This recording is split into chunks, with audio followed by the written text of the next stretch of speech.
Okay. Well, thanks, Rob. And we'll call this meeting to order for our Affordable Housing Task Force meeting of March 3rd at 10:30 a.m. So we have an agenda, a published agenda in front of us. And to the committee members, is there any declaration of interest to committee members? All right. So one does arise. So then moving forward, we have a report here, addendum to PDRAF-01-20, an update housing action plan and next steps. So I'm presuming either Madam CAO or Anne Marie or all staff will be taking a part of this. So I'll pass it over to whoever would like to go through this report. Thank you, Chair McQueen, and I'll kick it off, and Anne Marie and I think are going to tag team it, and of course we're all here to help answer any questions with respect to the housing action plan. So I'm just going to share my screen here, or attempt to. Okay. Yes, we do. I'm sorry, Chair McQueen. We do need the motion moved and seconded before we can talk about it. Very important. So now it's on the. I do see Councillor Burley. His hand is up. Councillor Burley, do we have a seconder? Councillor O'Leary. O'Leary. Okay, sorry. Thank you. Thank you. So there we are. Thank you for that. Okay. Can everyone see that? Okay. Looks good, Randy. Excellent. So good morning. Staff have developed this report to provide an update on the strategic initiatives that are either underway or under development to address affordable housing, as well as attainable housing, and to present an updated housing action plan. So this presentation provides just a summary of the information that's contained in the staff report that's attached to the agenda. And we want to talk about the current housing situation in Grey County. We'll highlight some of the housing initiatives underway, and we'll highlight some of the future actions and next steps which are identified in the updated housing action plan attached as an appendix to the report. So the Affordable Housing Task Force commenced exactly a year ago today, actually, which is interesting. A report was presented at that first meeting, which outlined housing options and potential program opportunities for helping to create more affordable and attainable housing. And throughout the past year, of course, the task force has analyzed data to better understand the overall need for affordable housing. Some of the data reviewed is provided through links at the end of the staff report there. And the data clearly shows, as we've discussed with the task force, the need for both affordable and attainable housing throughout the county. Average housing prices continue to be at an all-time high. The rental housing vacancy rates remain low.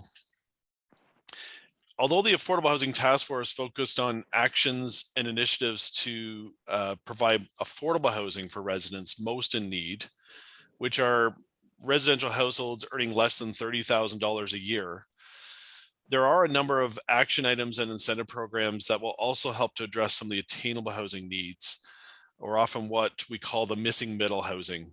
And these are typically household income between $30,000 to $100,000 per year. And we'll describe some of those initiatives and actions that obviously focus is on affordable housing, but we think will also help to address some of the attainable housing needs as well. So this slide, I'll turn over to Anne Marie just to talk about the Affordable Housing Fund. Good morning, Council. Affordable Housing Fund, very excited that Council did approve the creation of an Affordable Housing Fund and some annual funds to support that. The funds will be used to look at future housing builds, rent supplements, any other strategies that might allow us to move forward with supporting our households in great need.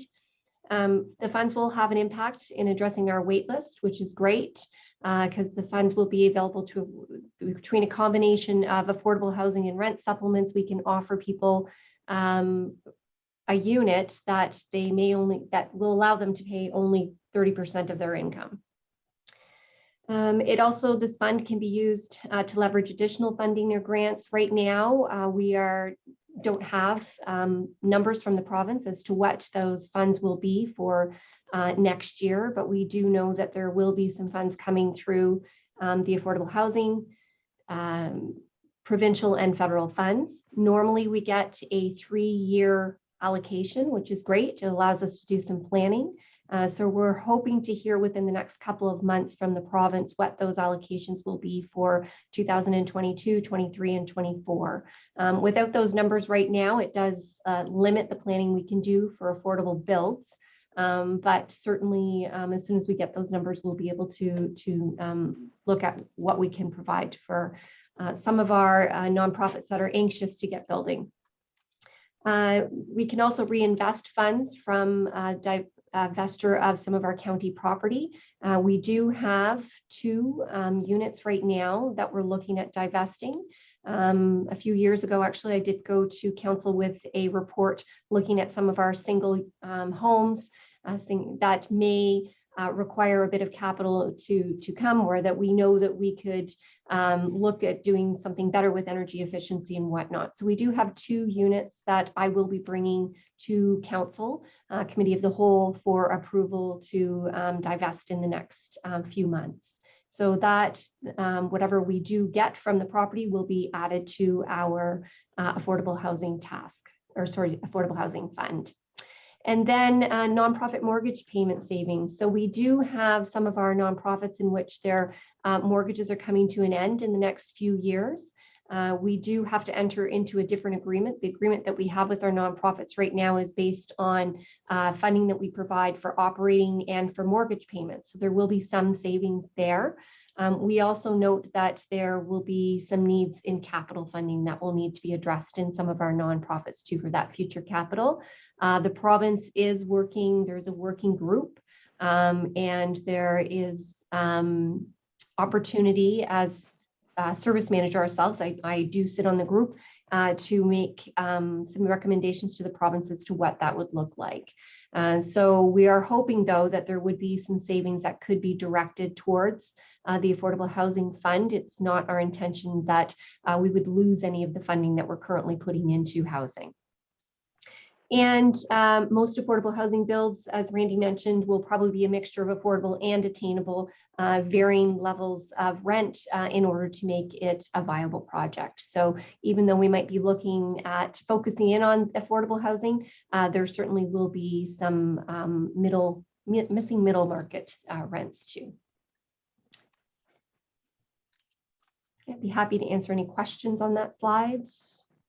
Okay, maybe I'll stop there for a minute. Is there any questions up to this point from committee members? I don't hear anybody. Okay, Anne-Marie, maybe just continue on then. Okay. I'll take some of the next couple of slides and then turn it back over to Anne-Marie to talk about kind of the future action items and next steps. So another action item supported by the task force is to establish a land bank to support future affordable and attainable housing builds. Lands that are currently owned by the county, local municipalities, or the province are being explored first. So these are considered kind of the low-hanging fruit, as lands are already publicly owned. This helps to support the county's housing first policy, whereby any surplus land that the county owns must first be considered for affordable housing where it's deemed to be suitable. So staff are currently in the process of developing criteria to assess the suitability of sites, including properties within settlement areas, sites that can be readily serviced or shovel-ready sites, sites in close proximity to schools and hospitals and medical clinics and other public facilities that the residents of those housing builds will be able to access and utilize more readily. So county staff will work with local municipal staff on developing that preferred site criteria and to then start identifying preferred sites. If the lands are not shovel ready, we will work towards getting them shovel ready by pre-zoning the lands to support housing builds. In cases where there are not enough publicly owned lands within some of our settlement areas, there may be a need to purchase lands using the Affordable Housing Fund to support future builds, as Anne-Marie noted. Lands within the housing land bank will then be offered to either nonprofit housing organizations first, or to private developers through a request for proposal type process. And the RFP can set out, certain conditions that the county and the municipality would like to see built within those housing builds, including minimum affordable housing targets, ensuring that rents remain affordable for a period of time. Usually 20 years is what we look to achieve at minimum, and ensuring that these requirements will be established through an agreement. This would be similar to the process that we completed for the lands in Durham that resulted in the construction of a 15-unit apartment building with 11 affordable units and 4 attainable units. And that image of that build is on the screen.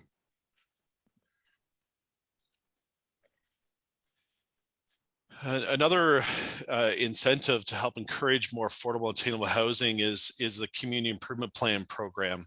And this was approved by Council in 2019. And the CIP enables municipalities to offer incentives such as surplus land grants, tax increment equivalent grants, reducing or exempting application fees, as well as a number of other incentives to encourage certain types of developments, including affordable and attainable housing. Most local municipalities have either approved or are in the process of approving a new CIP using that template. And the table on the screen here shows the municipalities who have completed the CIP, which includes 6 local municipalities to date, and the other 3 municipalities will be completing their CIP this year. So by the end of this year, we will have all 9 municipalities with a CIP that links with the county CIP program, that will be able to offer incentives throughout the county to encourage affordable and attainable housing, as well as other developments that council is looking to encourage. The next steps are to work with the municipalities to promote these incentive programs through brochures, websites, social media, through pre-submission consultation meetings with developers, etc. And we will also work with municipal staff to monitor the progress of the CIP program, to share success stories and to make any adjustments to the program to make sure that's as effective as possible. So Randy, I have a question pop up. Sure. So Councillor O'Leary, you have a question? Thank you, Mr. Chair. Randy, just back to the land bank. Yeah. Do we have an actual list that's started already, or like you're talking about developing one, but do you have a list that started? Yeah, we do. So we've created some mapping showing what is publicly owned lands throughout the municipalities and throughout the key settlement areas throughout the county. We've shared that with local municipal staff as kind of a first kind of crack, but we want to, like I said, mentioned, develop a criteria to assess the suitability of some of those sites. Some sites will obviously be more suitable than others. And those are so we're trying to, I guess, pick the low-hanging fruit of the low-hanging fruit, so to speak, to see where we should try to focus our efforts to really support affordable housing builds, especially if they're close to those facilities, as I mentioned, things like schools, hospitals, and clinics, and other things like that. We think those are the ones that maybe we should target first. There are other properties I think that would also be eligible or available down the road, but there's some that we think that are more preferable than maybe some other sites, and we'll work with local municipalities to figure out what those preferred sites look like, and then, like I said, get them shovel ready so that we can offer them through an RFP process. So Randy, would that be something that would come back once you've done that work to this committee with regards to a bit of a map of showing where those are, or is that something? Yeah, and that's where we want to have some discussions in terms of next steps. We want to keep this task force going and be able to provide some kind of progress updates in terms of where we're at with the action items with the housing action plan. And so that would be one example of an update in terms of where we're at with those the land bank, identifying some of those preferred sites that we think will work, and then again working with those municipalities to get those shovel ready as shovel ready as we can before we offer them up through an RFP process. Thanks, Randy. Councillor O'Leary, do you have a follow-up to that? No, that's good. Thank you, Mr. Chair. You're welcome. And so you're looking at what, a 6-month turnaround for something like that, Randy, like to gather that information? Yeah, so we're probably in the next 3 to 6 months, we'll have a better sense and be able to provide some further updates to the task force. So we're thinking that's probably when we'll re-engage the task force to say in 3 to 6 months time, we'll have a hopefully a number of these action items well underway. And there's some that already are underway, but we'll have some further updates to provide to the task force within that period of time. And by that time, we'll have that plan back from the Durham land as well, right? Exactly. Yep, which I'll highlight as there- well. Are there any other questions at this point from anybody? Okay, carry on, Randy, then. Great. So the next slide we have here, and I'm just sure I go, here we go. So in January of this year, County Council approved changes to the development charges bylaws. This will help to encourage more rental housing, nonprofit housing, and additional dwelling units by exempting these developments from a county development charge. There were other changes made to the DC bylaws, including supporting incentives related to the CIP program that I just highlighted, as well as considering development charge credits for conversion of, for example, commercial buildings to residential uses. County Council also approved the deferral and conditional exemption policy in January of this year. And that implements and provides further details regarding the deferrals and conditional exemptions. In addition to the development charge exemptions, the policy also outlines when the county would consider deferral of development charges. And this is beyond the deferrals that are required under the Development Charges Act. And those developments include housing that meets the Accessibility for Ontarian Disabilities Act, other rental developments not eligible for a conditional exemption, as well as new condominium apartments or life land lease developments. So these developments would qualify for a deferral and only pay the DCs at time of occupancy of the first unit. So again, this helps to reduce the upfront capital cost for development by deferring those to a later date, allowing them to focus those those charges, apply them to their actual construction costs, and then start recouping costs when they start occupying those units, and then be able to pay those development charges at that time. The development charge exemptions and deferrals are just an additional incentive, as I mentioned, that will help to encourage more affordable and attainable housing. It will help nonprofit housing providers and developers reduce their overall development costs, which could make a rental project more viable. It may also allow developers and homeowners to proceed with those projects earlier than what they had originally planned. It would also free up capital costs, which we're hoping that could be invested in more rental housing builds. And by having more rental housing options throughout the county, some people may be able to sell their existing homes, move into those rental units to either downsize or to free up equity in their house. This in turn would then free up more housing supply options for others to then enter into the housing market. In terms of the Chair, next, I'm sorry. I do see Councillor Keaveney has a question. Go ahead. Thanks very much, and through you, Mr. Chair, to Randy or to Anne Marie. I have a couple of questions, but I'll just ask one now. Going back a couple of slides, it occurred to me that I would inquire as to whether this group felt we had a role in, I'll say, educating neighbors of these particular projects, recognizing that there is sometimes a level of discomfort in folks living around these projects, and how we can work towards helping people accept and understand how necessary these builds are, and just as a task force, really what our job is in helping to provide that education and building that comfort level. Thanks for the question, Shirley. Randy or Anne Marie? I can certainly help out a little bit with some of the builds that we have done in the past. We certainly work with the nonprofit or whoever might be building to have them engage with neighbors that might be concerned. Sometimes it is just a matter of meeting with those neighbors, having a public meeting and talking about what is going to be built, showing the site plan. So the more information you can provide some of the neighbors, the better. And that has been successful in the past with the majority of the builds that we have done. It's just in that involvement, that giving that information.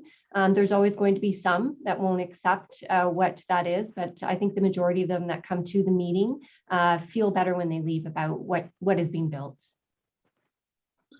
Great, thank you for that. Any Further follow-up to to that? Oh, Randy, go ahead. Just further to that, and one of the actions for sure is to be able to promote and educate on the need for and the importance of affordable and attainable housing, just to remove that negative stigma that is often attached to higher density housing or housing that is not single detached homes. So this is something that, through the Housing for All webpage and some other video content and other things that we've been working on, trying to promote those more, sharing those through our local municipal channels, sharing them with others. And maybe it's like a combination of, when we're, like Anne-Marie said, when we're doing these builds, being able to point to some of this information just to share why we're doing these builds and why they're so important. They're for our overall community health. So that is, I think, for sure something that we're recommending, and I think is for sure been supported previously by this task force, is something that's very important to make sure that we're continuing to promote and educate on the importance of the housing that this task force is trying to create.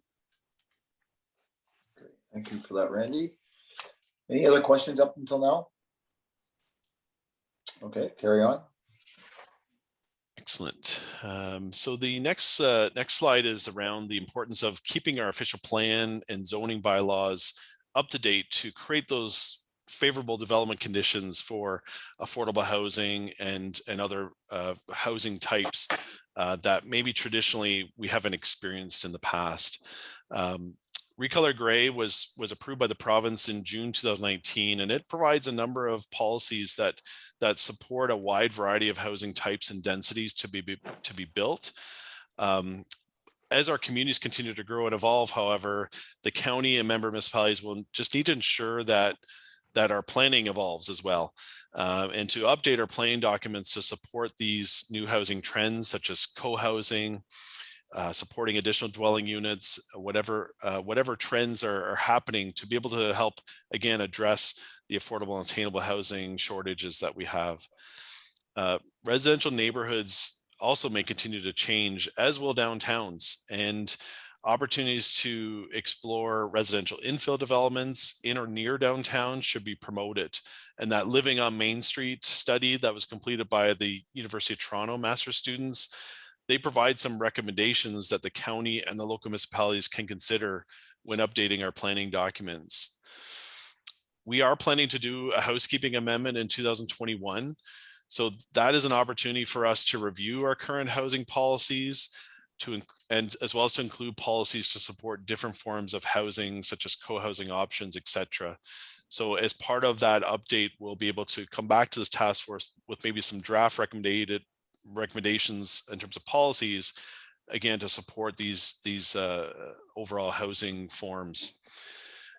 Further policies that support the creation of additional dwelling units can also be considered as part of that housekeeping amendment.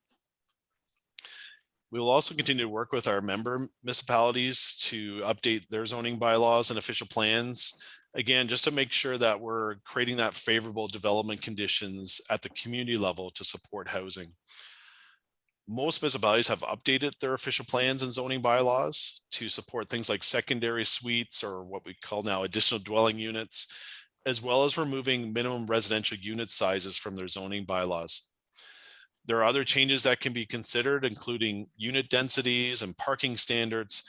These all have an impact on the overall housing price. So it's an opportunity when we're reviewing these official plans and zoning to take a look at it through a housing lens, in this case, to make sure that we're, again, creating that favorable development environment.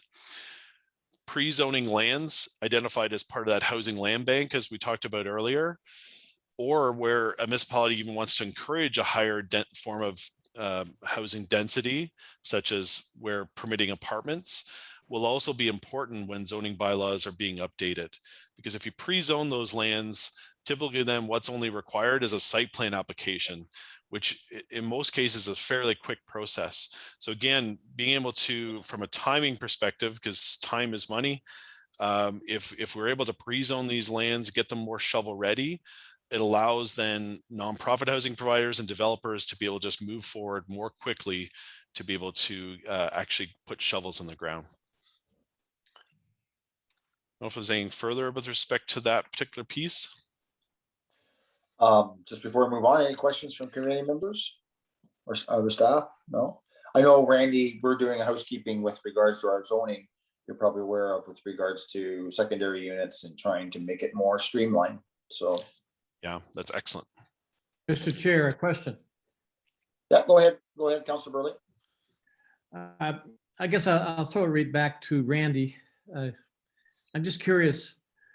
Great County has a new transportation plan, a route system all put in place throughout the Great County in different areas. Is there any appetite to get that involved with surrounding municipalities that aren't on full services? I'm thinking municipal water is fine, but not being to sewer systems. So on, would it be possible to take advantage of so many vacant properties inside of hamlet areas? Randy? Yeah, through you, Chair. Yeah, if they're within settlement areas, so they don't have to be, like, we support housing and the creation of lots and other units within settlement areas in our current county official plan, and they don't have to be fully serviced, right? So there are definitely some hamlets that don't have full services. The density that is usually a challenge, right, in terms of what density can be considered or supported on private services is usually the limiting factor in terms of what can go in those areas. But no doubt there's maybe some opportunities for some infill development, maybe a slightly higher density, but unfortunately we just can't get to the densities that we would normally see in fully serviced settlement areas where we think that we'll be able to get the most bang for our buck, so to speak, in terms of higher densities through rental apartment housing types, etc., in our fully serviced settlement areas. So that's why our initial focus on the land bank is looking at the vacant lands within our fully serviced settlement areas. But we're also looking at other settlement areas just to make sure that there may be the odd, like I said, pocket here and there that could support some form of housing just at a lower density. Randy, Okay. Yeah. Mr. Chair. Go ahead, Kim. Go ahead. Randy, can you just make a comment too about, from a zoning perspective, about parking requirements? Yeah, so parking requirements are just another thing that is similar to our minimum housing size is that we have had historically in our zoning bylaws.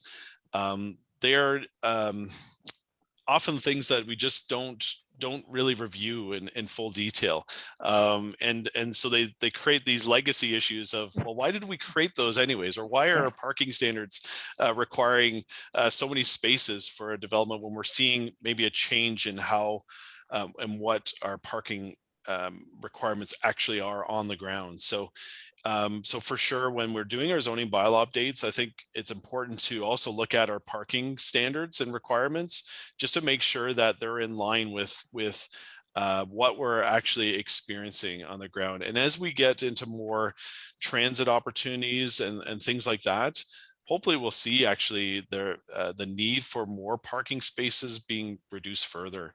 Things like also car sharing programs. And if we get into stuff like that, again, that also helps to drive down the need for more parking spaces or more, just paved parking areas that in some cases are just sitting vacant and not fully utilized. So it's definitely, because those add costs to the overall Yes. development project. So it's important to make sure that our parking standards are in line with what we're actually seeing in terms of parking requirements, so to speak. If there's simply not enough footprint there on the site, the parking can become just a showstopper. And I don't know that there's always the conversation. If it was a choice between having 5 less parking spots and having a development at all, what would people like to see? Yeah, absolutely. And we actually included some policies in our in Recolor Gray that speaks to being able to look for kind of shared parking facilities, right? So as Kim described, if there's a particular property that just doesn't have enough parking, are there parking opportunities nearby? Is there like a missile parking lot, or is there another parking lot that is not being fully utilized? Could they enter into an agreement to be able to address the parking requirements that are required for that build? So opportunities like that, I think, are worth exploring, because as I said, that it helps to lower the overall development costs and make a site actually viable in order to address the parking requirements. Okay, yeah, parking is very, very important when it comes to, especially sometimes there's a lot of guests. Yes. Okay, carry on there, Randy, then. Yep. So the next slide is Durham Lands, and Chair McQueen, you mentioned this in terms of being a potential opportunity for housing options. So in 2020, last year, the county acquired over 30 acres of land in the settlement area of Durham. And the lands are shown on the map on the screen. These lands will support, of course, the future rebuild of Rockwood Terrace long-term care home. However, we anticipate the new long-term care home will only require approximately 4 to 6 acres of that site. The remaining lands can then be used for other housing options. The county has retained a consultant to explore those housing options that would complement the new long-term care home. The consultants will also assess the capital and estimated long-term operating requirements for the various housing models as well. So the various housing options could include a mixture of affordable, attainable, and market rate housing. And we anticipate the consultant's report to be completed this spring. So that is something that, again, we can bring back to the next task force meeting as another discussion to say, here's some housing options that are being recommended as part of the consultant's report, and then explore that further in terms of what opportunities can happen within the lands that we've acquired in Durham. So if there's no questions on that one, there's the next one is the Climate Change Action Plan. And the county is currently developing a climate change action plan with the assistance of ICLEI Canada. And as part of that action plan, there may be a number of strategies and actions that could further support and promote things like innovative building design, as well as energy efficient design. In discussions with groups like Habitat for Humanity, they've noted in the past that the cost of buying or renting a dwelling it's only a portion of the story. And the actual carrying costs of the house also need to be considered in order for people to be able to maintain their housing that they currently reside in. Some examples of recommended climate change strategies and actions could include things like energy efficiency, education and awareness programs, to be able to reduce people's energy costs within their homes, energy efficient retrofit programs, green standards for new buildings. So coming up with a kind of an enhanced almost building code that supports green standards to be able to, again, reduce overall energy costs, as well as supporting renewable energy such as solar to help reduce overall energy costs. We anticipate that a draft climate change action plan will be finalized this spring as well. And now I'll turn it over to Anne-Marie. If there's no further questions, she can is going to provide an update in terms of where we think future action items and next steps where we go and go through the updated housing action plan that was attached to the report. Thanks, Randy. So just as our future actions and our next steps, we know that we need to implement the Affordable Housing Fund. We have the fund itself, but we do need to set some criteria around how the fund is used, how many funds, who accesses it, so that needs to probably come back to this task force too in a couple of months once we find out what some of the criteria might be from the province too. We do have their existing criteria, but in case there are some changes, because there was the last time, just to find out what that might look like as to how to access the fund. Randy mentioned about finalizing the land bank criteria and bringing that back to this task force also. Offering surplus lands to nonprofit housing providers first and then private developers. So looking at what that process would be, we do have an RFP that we did use and a process we have used in the past. So again, just looking at that and making sure that that process would be appropriate. As Randy mentioned, updating OP5 policies and zoning for our official plan, investigating options that might be out there for landlord and tenant matchmaking. There are community agencies in other areas that are doing some programming around that. Working with our local municipalities to promote our community improvement incentives and development charges exemptions referrals. Just get Randy to pass to the next one. We're going to continue to monitor the community improvement programs, explore any partnerships that might be out there for addressing some housing related to labor shortages. And again, what those partnerships and what the county's role might be in that. Finalizing and implementing the housing option study for the Durham Lands. Continuing to promote and educate on the need and importance of affordable and attainable housing. I know that we're often asked to speak with various groups. So continuing to provide that information as needed to the public. And obviously providing progress updates to our task force here regarding the housing action plan. So we do have a recommendation. Randy, did you want to take that one? For sure. So the recommendation we have is that the task force receives the actions and initiatives in the report that are outlined, and that the recommend that council endorse the housing action plan that's attached to this report, and to direct staff to implement those next steps and actions that will assist with creating more affordable and attainable housing. And as Anne-Marie noted, if supported, we'll obviously be moving forward with those action items, and we'll be coming back to this task force with some further progress updates in terms of where we're at with some of these things. We'd be happy to take any questions the task force may have. Okay, well, thanks, Anne-Marie, and thanks, Randy, for that. Are there any further questions to the recommendations that are being brought forward here today? Oh, sorry, go ahead, Councillor O'Leary. Thank you, Mr. Chair. Anne-Marie, can you just, I just want a better understanding that the people that have, that are spending more than 30% on rent are eligible for subsidy, correct? The people that are spending more than 30% would be eligible for subsidy? Right. Yes, so the housing that we're building would be so that people do not have to spend that. So it's based on their income rather than what they're actually spending for housing right now. Right. So is there a list of people that are eligible for subsidy that aren't getting it, or are we covering all that?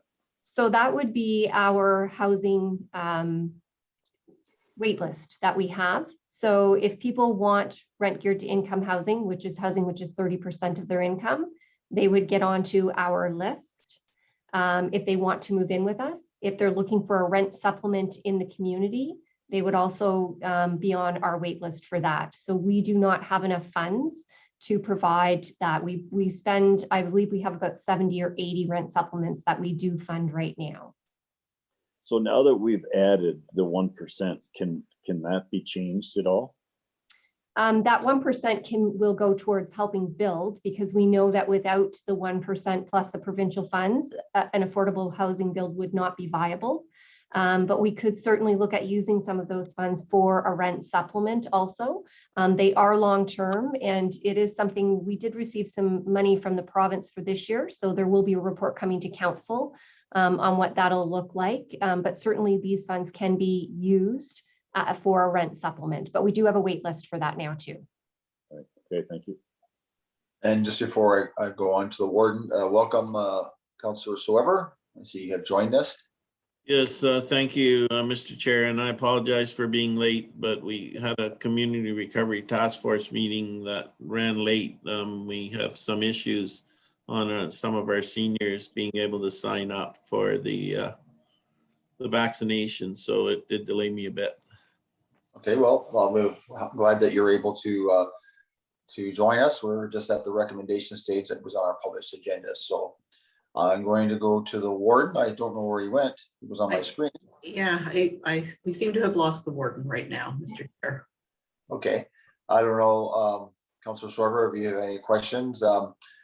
We both through staff, Anne-Marie and Randy have done a sort of a slide presentation with regards to the report that was in our agenda. Sort of summarized a number of points that was captured in that report.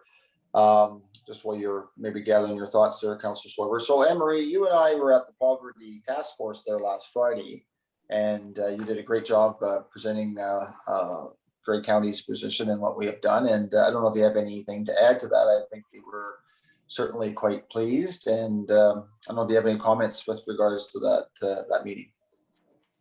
Certainly. The Poverty Task Force again was very excited that council has chosen to commit 1% levy each year towards affordable housing. Definitely great progress, great recognition, and I think very happy that there's a supportive council that's looking towards providing housing for our most vulnerable people. So lots of kudos at the meeting. Yeah, there certainly were, and very well received. Mr. Warden, I see you're back. I think you had indicated maybe you went for ice cream, maybe, I'm not sure, but welcome back. And you have the floor if you have a follow-up question. Yes, I'm sorry, Mr. Chairman. You would think in London, Ontario, I would have the finest broadband connection, but apparently I do not. So I apologize. My internet went down and I had to leave and come back.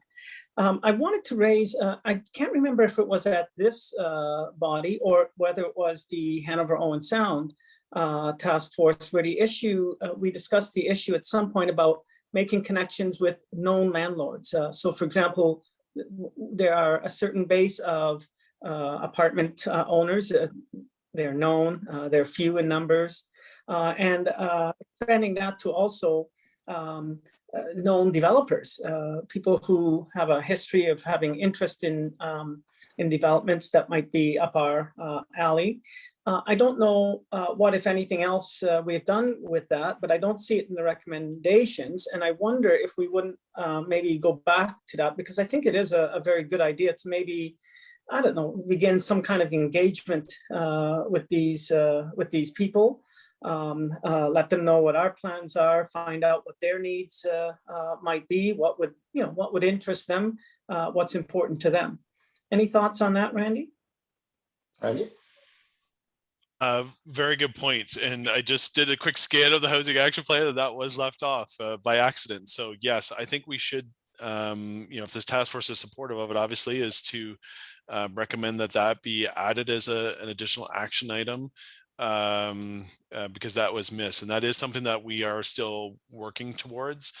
We have definitely identified through some data analysis in terms of who has a number of our housing units, specifically in Hanover and Owen Sound, but we have the ability to look at other settlement areas based on the same method that we use for the Hanover and Sound task force. So I think that would be very beneficial to explore, because we want to have those conversations with those folks that are already landlords for a number of our apartment buildings within our communities, to see if there's opportunities again to maybe expand those opportunities and rental builds in other areas. So they will be a key group to engage, especially when it comes to things like our incentive programs that we've highlighted as well. So making them aware that those are now available and an opportunity. And I know some are already aware of them, and some are actually on the kind of the wait list to get this conditional agreement that staff are currently working on to be able to move forward with rental apartment builds. So so I think but it'll be important to continue those discussions with those key groups that currently operate a number of apartments within our communities. Thanks, Randy. Any follow-up, Mr. Warden? No, that's it. Thank you. Okay. Next I have Councillor Sweber and then Councillor Keaveney after that. Go ahead, Councillor Sweber. Yes, and thank you, Mr. Chair. And I want to thank staff for this excellent report and apologize for being late, but I did have a chance to review it over the last few days. And I think it's a very good report. Just want to highlight some of the things that stood out. One was the demographic that it's targeted to. It's great that we're clearing the wait list. We've had a lot of discussion in our community about the demographic we're trying to serve with the attainable housing. People say, well, why aren't you serving the lower income people rather than the middle? And we do point out that county is already doing that. And, that through our county taxes, we do, contribute to that as well. And so, 30% of a person's income, it covers quite a broad range when we know that there are some apartments here that are going for $2,500 a month. So, it is great that we're serving that, all demographics through both this program and the program here at the local level. In terms of the housing land bank, we didn't have much of a land bank in the town of Blue Mountains, but we did buy 36 acres on the western edge of town very recently. It was a significant investment, but then again, when you look at the cost per acre and what other properties we're going for, I think we got a very good deal. So I urge Randy to reach out. That land, 36 acres is a lot of land in one place, and it is right in the edge of our settlement. Well, it's just outside the current immediately the next plan for development. So it is good, and it's right at the junction of County Road 119 and 113, and 26. So there's that. We do have our community improvement plan. Finally, we got that in place, and I want to thank the county for its contribution toward that and through the supplementaries. And I think it's a really good report. One of the things that we have discussed extensively here is green initiatives. We've looked at them. We've got a grant actually to look at green initiatives. When we do start looking at them for buildings, there's the balance between making a building attainable and green. I mean, you'd want to do, the gold standard in everything, but as the name gold standard applies, it does come with a cost. Now, some things you save on operating costs. So, when you look at the capital investment is worth it. But then there's other things which would be great to have, but on the other hand, would be a huge financial cost. And then you have to weigh is how many units do I want to give up to, have a very small incremental increase in being green. So that we have looked at in our own attainable housing project is, balancing off, keeping the project attainable and getting the gold or platinum standard in the latest green technologies. So those are the only things that I'd like to highlight in the report. I thought of reading it, but I want to thank the staff for the excellent job they've done in addressing a lot of these issues. Well, thank you, Councillor Sweber, and make sure you take your hand down there. Councillor Keaveney. Thank you, Mr. Chair, and to Randy, if I may. Thinking about existing affordable units, those in particular owned by nonprofits. And is there opportunity through what we're doing here to offer them incentives for, say, renovations or green projects? Or I'm thinking of one locally where they're offering very affordable rents, can't increase their rents, but like other communities, our water and wastewater rates have had to increase substantially. And that's putting an impact on the not-for-profit club. And is there any way through what we're talking about here today to support those nonprofits that are already providing housing? So Through Randy or Emery? Yeah, through you, Chair McQueen, I'll start, and then I think Anne-Marie can highlight some either existing programs or future programs that could be available through some funding. One that for sure I think will be part of the discussion through the Climate Change Action Plan to see what opportunities may be available to support exactly what you've described, Councillor Keaveney. So that's something that we can definitely explore further in terms of energy retrofit programs.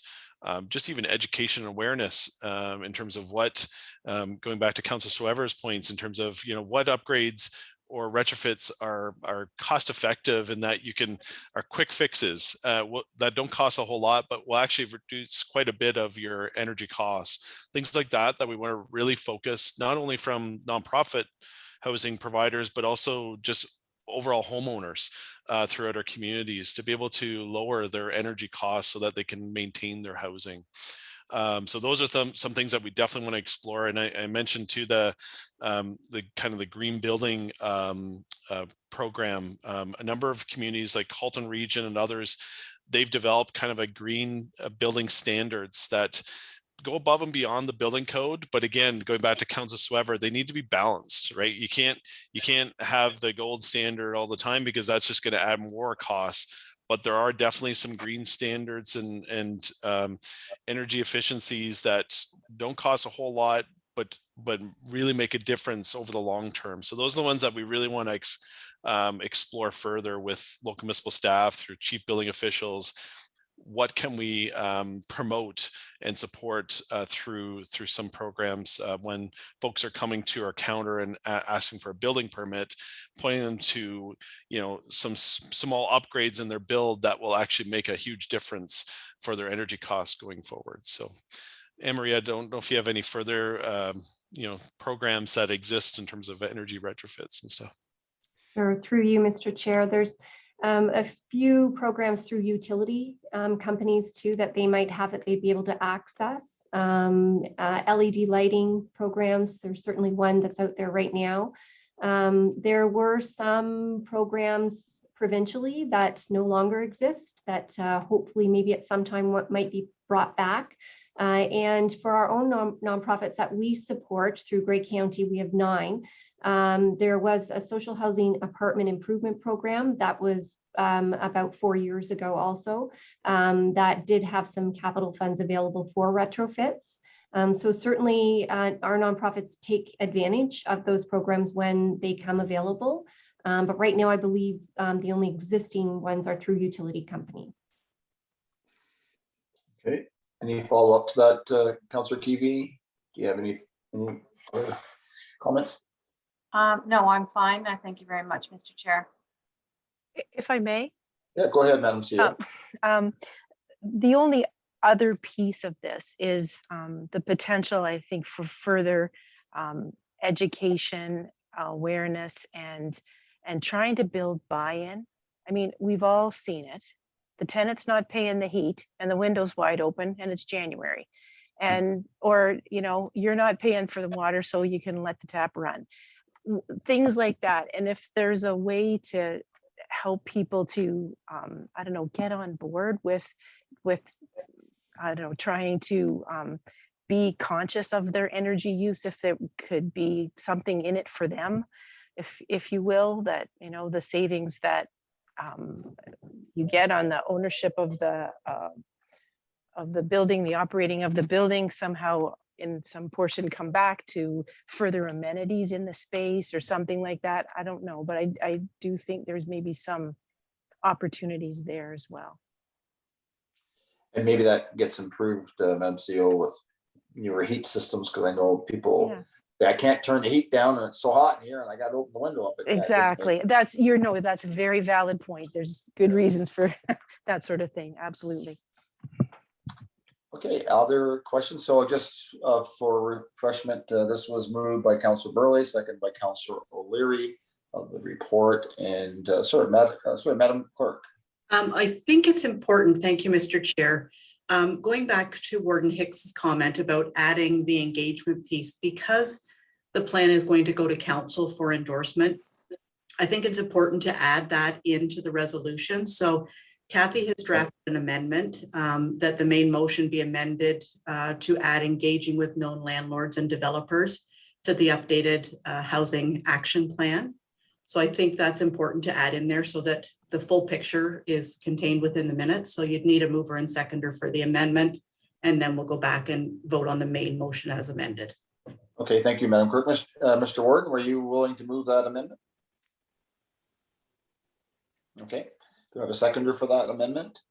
Councillor Burley, do we have any discussion on the amendment to the main motion? Mr. Warden. I would just say, I think we need the amendment, but I would also say it appears to be partially covered, at least, in the summary at the end of the staff report, where it talks about public and private partnerships.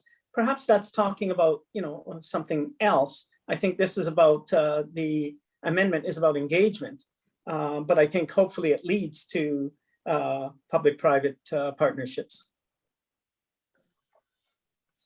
But it certainly highlights that part for sure in this amendment. Yeah, Randy, go ahead.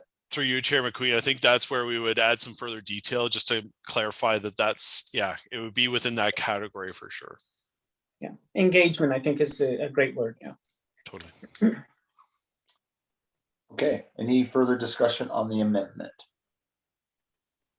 I hear none. All in favor of the amendment? I guess anybody opposed to the amendment? I guess everybody all in favor? Okay, I think I got everybody there. Sorry, Madam Clerk, I sort of got you there throwing you. That's okay. You could see everyone, so you could do all in. Yeah. I know with having a council meeting, we vote because we can see everybody, right? So sorry about that. Mr. Warden, did you have a question or you were just verifying your vote? Okay, so now we have our main motion that's been amended. Any further questions to that main motion? Just a question I have for you, Anne Marie, and maybe Randy and other staff. Since this is sort of a big deal of what Grey County has done, do you suppose that we could reach out to our provincial and federal government representatives, or is there any opportunity to get an opportunity to create a special project that we could get extra funding just because it's a big deal with this and what we're doing? Is there any? Do you think there would be any interest on sourcing something out from that other levels of government? Anne-Marie? Thank you. Through you, Mr. Chair. So I think it is a big deal. It's great what we're doing. And I think this puts us in a great position that if there are ever funds available at the end of the year, we would have a project we could put our hands up and say, pick us. That's how we did get more funding for our Ottawa Heights. There are 46 other service managers that are also looking at funding for affordable housing. But if you can make sure that you're a little bit ahead of the game and ready with shovel-ready projects, then if there are funds that are not used, then you're in a good position to get those. And we have been fortunate on 2 occasions to have that funding already.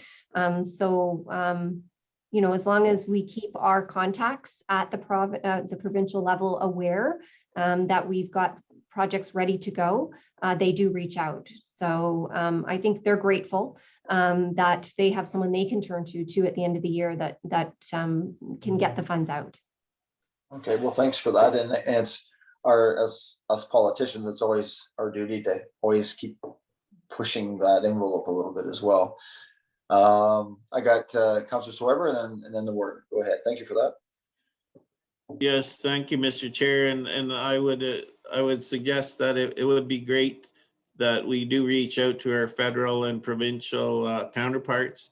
And I would like to remind everybody that oftentimes we do not reach out to our our MP and MPP that serve this part of the county. You know, Terry Dowdle is our MP and Jim Wilson is our MPP.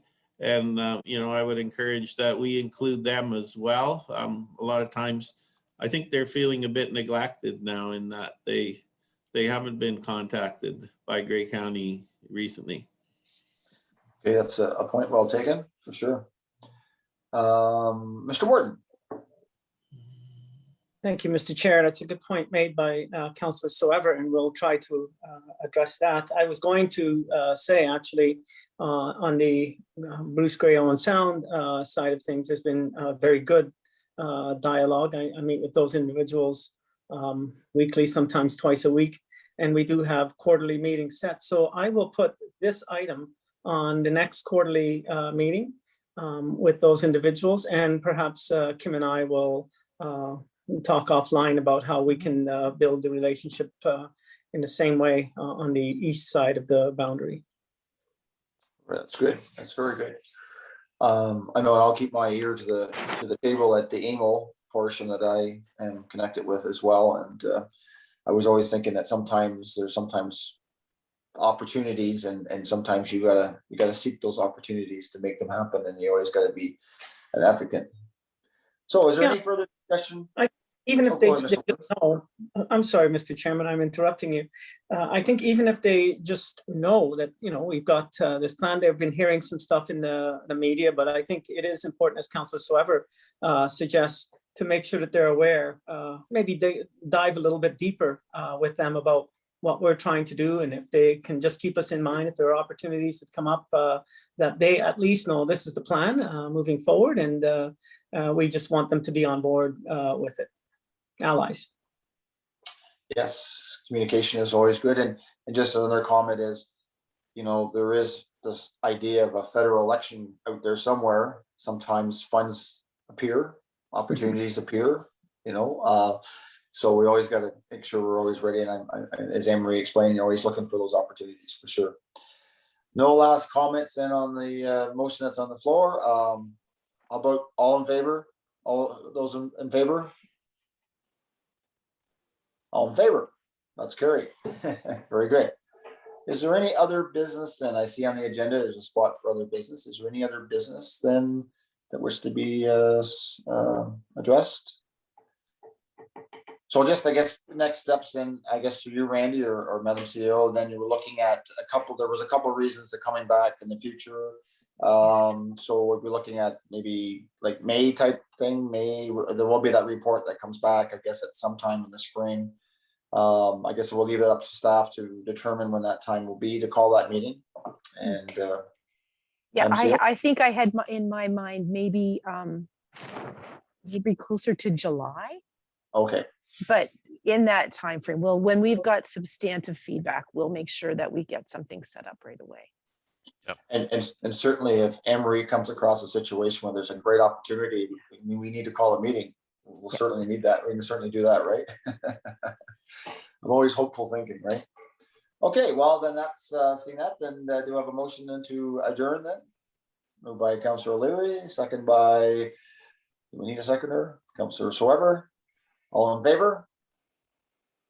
That is carried. Okay, and I'm going to say that's 11:35. So